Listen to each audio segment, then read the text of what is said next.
Hi అందరికీ. అందరూ ఎలా ఉన్నారు? దసరా హాలిడేస్ కదా! పిల్లలతో మంచిగానే ఊర్లో ఎంజాయ్ చేస్తూ ఉండుండాలి. బై ది వే ఆంధ్రాలో ఇప్పుడు ఫ్రీ బస్ అంట కదా లేడీస్‌కి. నైట్ అక్క కాల్ చేసింది. ఊరొచ్చాము అండ్ నేను ఈరోజు ఫ్రీ బస్ కూడా ఎక్స్‌పీరియన్స్ చేశాను అని. అండ్ ఇక్కడ వీడియోలోకొస్తే టైం వచ్చేసరికి 12:30 అయింది. నేను స్టవ్ మీద సాంబార్ పెట్టేసి 10 డేస్ నుంచి కొన్ని పెండింగ్ పనులు అలానే పెట్టేసి ఉంచాను. సో, ఈరోజైతే అన్నీ కంప్లీట్ చేద్దాం అనుకున్నాను. నేను ఇక్కడ గరం మసాలా ప్రిపేర్ చేస్తున్నాను. మా హస్బెండ్ మొన్న గ్రోసరీకి వెళ్ళిన రోజు బిర్యానీలో రాగా వేసుకుంటాం కదా! కొన్ని స్టార్ అనాస, జాపత్రి ఇలాంటివి అవన్నీ 100 గ్రామ్స్ ప్యాకెట్సే ఉన్నాయి. సో, మా హస్బెండ్ ఏమో తీసుకోవాల్సిందే అవి కూడా అన్నారు. ఇంక అందుకని వాటితోనే సరే గరం మసాలా చేస్తాను అని చెప్పేసి పౌడర్ అయితే తీసుకురాలేదు. చాలా సంవత్సరాలు అవుతుంది నేను గరం మసాలా ఇంట్లో ప్రిపేర్ చేసి దాదాపుగా ప్యాకెట్సే తీసుకొస్తాను. ఎందుకు అంటే రితిక్ మాత్రమే కదా ఎక్కువగా ఉండేది. గరం మసాలా ఎక్కువ వేస్తే పిల్లలు తినరనమాట. కారం ఎక్కువైనా తింటారు కానీ. సో, అన్నిట్లో ఎక్కువగా వాడను కాబట్టి ఒక ప్యాకెట్ తెచ్చుకుంటే 2 మంత్స్ వస్తుంది. బట్ ఇప్పుడు మా హస్బెండ్ ఉన్నారు కదా! తను అన్నిట్లో మసాలా వేయమంటారు. ఒక పప్పులో తప్ప. అందుకని చెప్పేసి ఇంట్లో చేసుకోవడం బెటర్ అనిపించింది నాకు కూడా. నేను ఇందులోకి వాడగా మిగిలినవన్నీ మసాలా డబ్బాలో పట్టినయి. ఒక లవంగా, దాల్చిన చెక్క పట్టలేదనమాట. సో, వాటినైతే మళ్ళీ నీట్‌గా ప్యాక్ చేసి ప్లాస్టర్‌తో పెట్టేసాను సరుకులు వాటిల్లో. నేను ఇప్పుడు ఫ్రై చేసుకునే వాటిల్లో సోంపు, జీలకర్ర అండ్ ధనియాలు మాత్రం కొంచెం ఎక్కువ క్వాంటిటీ తీసుకున్నాను. అండ్ నాకు దాల్చిన చెక్క స్మెల్ కూడా నచ్చుతుంది. లవంగాలు మాత్రం కొంచెం తక్కువే యూజ్ చేశాను. అండ్ స్టార్ అనాస ఉంటుంది కదా! అవి కూడా ఒక 7, 8 వరకు తీసుకున్నాను. జాపత్రి, పెద్ద ఇలాచి, చిన్న ఇలాచి 5 తీసుకున్నాను. అండ్ బిర్యానీ లీవ్స్ ఒక 10-15 తీసుకున్నాను. అండ్ కొంచెం తక్కువ క్వాంటిటీలోనే మిరియాలు కూడా చెప్పాను కదా! ఎక్కువ ఘాటు తినలేరని పిల్లలు అందుకని. ఇప్పుడు నేను ప్రిపేర్ చేసే మసాలా మళ్ళీ నేను రెగ్యులర్‌గా చేస్తాను కదా చికెన్ కర్రీ అందులోకైతే యూజ్ చేయను. దానికి మళ్ళీ ఫ్రెష్‌గానే అల్లం వెల్లుల్లిపాయ పేస్ట్ అలాగే కొబ్బరి అండ్ ధనియాలు, లవంగా, దాల్చిన చెక్క వేయించి వేసుకొని మిక్సీ వేసుకోవాల్సిందే. అలా ఉంటేనే చికెన్ కర్రీ బావుంటుందని నా ఫీలింగు. ఇంట్లో ఏది లేకపోయినా కుదరదు. అంటే అందరం ఉన్నప్పుడు మేము ముగ్గురమే ఉన్నప్పుడు ఎలాగోలా అడ్జస్ట్ అయిపోతాము. అంటే ఇదంతా మా హస్బెండ్ ఒక్కలి కోసమని కాదు. తను లేనప్పుడు ఎలాగో అడ్జస్ట్ అవుతాం కదా! ఉన్నప్పుడు ఎందుకు అడ్జస్ట్ అవ్వడం అని తన ఫీలింగ్ అనమాట. అందుకని ఇంట్లో ధనియాలు ఉండాలి, ధనియాల పౌడరు ఉండాలి. ఏది లేకపోయినా నడవదు అనిపిస్తుంది. ఇంతకీ ఇప్పుడు ఈ టమాటాలు ఎందుకు అంటే మొన్న టమాటా సాస్ నేను తీసుకురాలేదు. ఇంతకీ ఆంధ్రాలో టమాటాల రేట్ ఎంత ఉందో కామెంట్ చేయండి. ఇప్పుడైతే ఇక్కడ 25 రూపీస్ ఉందంట. మొన్న మా హస్బెండ్ ఇంట్లో ఉన్నాయి. అయినా సరే తీసుకొచ్చారు. పర్లేదు నేను టమాటా సాస్ కొనుక్కురాలేదు. నేను ఇంట్లో చేద్దాం అనుకుంటున్నాను. మంచిదైంది తీసుకొచ్చావన్నాను. సో, ఈరోజైతే నేను టమాటాలు సాస్ చేద్దాం అనుకుంటున్నాను. చెప్పాను కదా మా హస్బెండ్ ఒకళ్ళు క్యాంటీన్‌కి వెళ్తే తనకు నచ్చినవన్నీ తీసుకొస్తారని ఇలా టమాటా సాస్ లాంటివి కూడా తీసుకొస్తారు. తను మ్యాగీలో కూడా టమాటా సాస్ వేసుకుంటారు. సమోసా లాంటి వాటిల్లో కూడా. బట్ నాకు నచ్చదు వాటి ఫ్లేవర్ ఎందుకో. పిల్లలకి ఎప్పుడన్నా చపాతీలో అట్లా పెట్టిచ్చేసినా సరే నేనే ఎక్కువ ఫీల్ అవుతూ ఉంటాను. అందుకని ఇదంతా ఎందుకు సాస్ నేనే ప్రిపేర్ చేస్తానని చెప్పాను. దట్టు చెప్పాను కదా మొన్న మ్యాగీలో వేసినప్పుడు పిల్లలు అసలు తినలేకపోయారు. దాని స్మెల్ నచ్చలేదు అని. సో, బయట తెచ్చింది బాలేదు అని చెప్పేసి అన్నిటికి దూరంగా కూడా ఉంచలేను. అందుకని చెప్పి నేనే ప్రిపేర్ చేద్దాం అనుకున్నాను. ఇవి వచ్చేసరికి ఆల్మోస్ట్ 1 కేజీ టమాటాలు, ఒక హాఫ్ ఉల్లిపాయ, ఒక 4 అంతే అనమాట. ఒక 4 వెల్లుల్లిపాయలు, ఒక 5 ఎండుమిరపకాయలు మొత్తం వేసి కొంచెం సాల్ట్ వేసుకొని చాలా కొంచెమే వేసుకొని నేనైతే ఒకసారి కలుపుకొని మూత పెట్టేస్తున్నాను. జస్ట్ స్కిన్ సెపరేట్ అయితే సరిపోతుంది. మసాలా కోసం వేయించినవి కూడా ఇంకా చల్లారలేదనమాట. ఈలోగా నేను మార్నింగ్ ఈరోజు రితిక వాళ్ళు రాగి జావ తాగలేదు. సో, పౌడర్ అయితే అయిపోయింది. పొద్దున్నే మిక్సీ వేయడం ఒక 5 మినిట్స్ పనే. బట్ చెప్పాను కదా అది ప్రిపేర్డ్‌గా లేకపోతే నేను బద్ధకిస్తాను. ఏముందిలే అన్నట్టు వదిలేస్తాను. నేను మధ్య మధ్యలో ఇది అడుగేమన్నా పడుతుందేమో అని చెక్ చేసుకుంటున్నాను. అండ్ ఇది స్కిన్ అయితే సెపరేట్ అవుతుంది. ఇంకో 5 మినిట్స్ ఉంచిన తర్వాత కొంచెం ఇట్లా స్మాష్ చేస్తే మెత్తగా అవుతుందనమాట. ఇందులో వాటర్ ఏమి ఇంకిపోవాల్సిన పని లేదు. జస్ట్ ఇది చల్లారితే మిక్సీ వేసుకోవచ్చు. నేను రీసెంట్‌గానే సెర్చ్ చేశాను. సగ్గుబియ్యం డైలీ బేసిస్‌లో వాడొచ్చా లేదా అని చెప్పేసి. నాకు ఆల్రెడీ తెలిసిన విషయం ఏంటంటే బాగా లూజ్ మోషన్స్ అయినప్పుడు పిల్లలకి బాగా యూజ్ అవుతుంది. అండ్ బాడీలో జింక్ తక్కువ అవుతుంది కదా! ఆ లూజ్ మోషన్స్ అప్పుడు సగ్గుబియ్యం రెగ్యులర్‌గా ఒక 4 డేస్ తాగిస్తే అంతా నార్మల్ అయిపోతుందని. బట్ నేను రెగ్యులర్‌గా రాగి జావలో తాగిపిస్తాను కదా! కొంచెం సగ్గుబియ్యం కూడా కలుపుతానని చెప్పాను కదా! అయితే ఇప్పుడు ఒకవేళ డైలీ తీసుకోవడం అంత మంచిదా కాదా అని తెలుసుకోవాలనిపించింది. అంటే చెప్పలేం కదా! ఒక్కొక్కసారి ఎక్కువ వాటర్ తాగడం కూడా మంచిది కాదంటారు. అందుకని చెప్పి సెర్చ్ చేశాను. బట్ మంచిదే అని తెలిసింది. అండ్ ఇరిగిన ఎముకలు అవి కట్టుకోవడానికి కూడా సగ్గుబియ్యం బా పనిచేస్తుందంట. డైలీ బేసిస్‌లో హ్యాపీగా వాడొచ్చు అండ్ వాడాలి అని కూడా ఉంది. మొన్నటి వరకు కొంచెం ఆలోచిస్తూ ఉండేదాన్ని మిక్సీ వేసేటప్పుడు సగ్గుబియ్యం వాడొచ్చా లేదా అన్నట్టుగా. బట్ ఇప్పుడు ఓకే అనమాట. నాకు మొన్నటి వరకు అంటే ఒక 1 ఇయర్ బ్యాక్ వరకు ఒక అపోహ ఉండేది. సగ్గుబియ్యం మైదా పిండితో అట్లా తయారు చేస్తారు సేమియాలాగానని. బట్ కాదు అనని ఒక 1 ఇయర్ బ్యాక్ మా ఇంటి ఎదురుగా కేరళ వాళ్ళు, కళాక వాళ్ళు ఉండేవాళ్ళు కదా! వాళ్ళైతే మనం ఎలా అయితే రైస్‌లో చికెన్ కర్రీ కలుపుకొని తింటామో, సో, వాళ్ళైతే కరపిండలం అంటే సగ్గుబియ్యం చెట్టు ఉంటుంది కదా! కరపిండలం అని. ఆ చెట్టు నుంచి వచ్చేదాన్ని రైస్‌లాగా అంటే అది ఉడికిన తర్వాత మనం ఆలుగడ్డలు ఉడకబెట్టిన తర్వాత స్మాష్ చేస్తే ఎలా అవుతుందో, అది ఉడికిన తర్వాత అలా అవుతుందనమాట. అయితే ఒకసారి కళాకిచ్చింది కానీ, అది ఎలా తినాలో తెలియక నేనైతే తినలేదు. మనం రైస్‌లో చికెన్ కర్రీ ఎలా అయితే వేసుకుంటామో, అది అలా ఉడకబెట్టిన తర్వాత దాంట్లో చికెన్ కర్రీ వేసుకొని తినొచ్చంట. అక్కకి తెలుగు రాదు. నాకైతే మలయాళం రాదు కదా! తను చెప్పింది నాకు అర్థం కాలేదు. సో, నేను ఇంట్లోకొచ్చేసి అది గూగుల్‌లో సెర్చ్ చేశాననమాట. దాని నుంచి ఏమొస్తాయి అండ్ ఎక్కడి నుంచి వస్తుంది ఏంటి అనేది అన్నీ చూస్తే అప్పుడు నాకు బల్బెలిగింది. సో, అప్పటినుంచి సగ్గుబియ్యం వాడడానికి నేను అస్సలు రిగ్రెట్ అవ్వను. అంటే మైదా పిండితో కాదు కదా చేసేది అని చెప్పేసి. అండ్ ఇక్కడైతే నేను రాగి పిండి అయితే మిక్సీ వేసేసి డబ్బాలో పోసాను. ఇప్పుడైతే గరం మసాలా మిక్సీ వేస్తున్నాను. నేనైతే మిక్సీ జార్ ఏం తోమలేదు. మళ్ళీ ఇప్పుడు దాన్ని వాటర్‌తో కడిగి మళ్ళీ అది ఆరే వరకు వెయిట్ చేసి టైం వేస్ట్ కదా! ఇంక అందుకని ఒక డ్రై క్లాత్ ఉంటే దాంతోనే తుడిచేసి ఇప్పుడైతే గరం మసాలా మిక్సీ వేస్తున్నాను.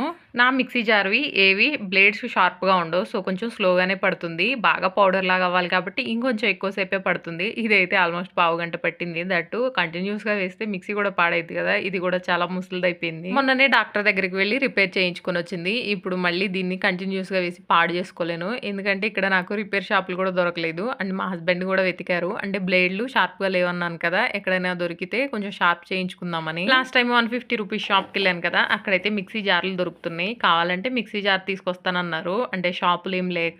అందుకే కొంచెం జాగ్రత్తగా వాడుకోవాలి. ఇప్పుడైతే నేను టమాటా సాస్ కోసం ఉడికించి ఉంచాను కదా టమాటాలు, అవైతే ఇదే జార్‌లో వేసుకుంటున్నాను. అంటే తర్వాత ఉడికేటప్పుడు ఎలాగో కొంచెం మసాలా వేయాలి. ఇప్పుడు ఇది మసాలా వేసిందే కాబట్టి ఇబ్బందేం ఉండదు అన్న ఉద్దేశంతో వేసేస్తున్నాను. నేను ఇందులో వాటర్ ఉన్నాయి కదా! అవి కూడా వేసుకొని మిక్సీ పట్టుకుంటున్నాను. రెగ్యులర్‌గా ఏం యూజ్ చేయను కాబట్టి పెద్దగా అవసరమే ఉండదు. బట్ యూజ్ చేసే 1, 2 సార్లయినా సరే తిన్నప్పుడు ఓకే. ఇది హెల్తీయే అని తృప్తిగా పెట్టగలను నేను. దట్టు బయట తీసుకొచ్చిన సాసు అంత ఘాటు స్మెల్ వచ్చింది. అస్సలంటే అస్సలు నచ్చలేదు. మా హస్బెండ్ మీద కోపం కూడా వచ్చింది. అది మ్యాగీలో వేసినందుకు వాళ్ళకి. నేను ఇది చాలా సేపే పక్కన పెట్టి ఉంచాను గానీ, బట్ ఇది చల్లారలేదనమాట. సో, వేరే దాంట్లో పెట్టేసి ఉంచితే కొంచెం తొందరగా అవుతుంది కదా అని జార్‌లో పెట్టేసి ఇంకో 10 నిమిషాలు పక్కన పెట్టాను. ఇది చల్లారేలోగా నేను అల్లం వెల్లుల్లిపాయ పేస్ట్ కూడా మిక్సీ వేసి ఉంచుకుందాం అనుకున్నాను. సో, అందుకని 2 డేస్ బ్యాకే వెల్లుల్లిపాయలన్నీ పొట్టు తీసి, అలాగే అల్లం మీద చెక్కంతా తీసేసి కడిగి ఆరబెట్టేసాను. ఇప్పుడైతే కొంచెం చిన్న ముక్కలు కట్ చేసి పెట్టుకుందాం అనుకుంటున్నాను. నాకు అల్లం వెల్లుల్లిపాయ పేస్ట్ అంత ఇష్టం ఉండదు స్టోర్ చేసుకోవడం. బట్ తప్పలేదనమాట. అంటే ఎప్పుడైనా సడన్‌గా మార్నింగ్ టైమ్స్‌లో రితిక వాళ్ళకి బగారా రైస్ లాగా చేయడానికి కూడా కుదరట్లేదు. అట్‌లీస్ట్ వెజిటబుల్స్ ముందు రోజు నైట్ కట్ చేసుకొని ఉంటే అల్లం వెల్లుల్లిపాయ పేస్ట్ కూడా రెడీగా ఉంటే చేయడానికి ఈజీగా ఉంటుందని నా ఫీలింగ్. అందుకని చెప్పేసి తప్పలేదనమాట ఈసారి.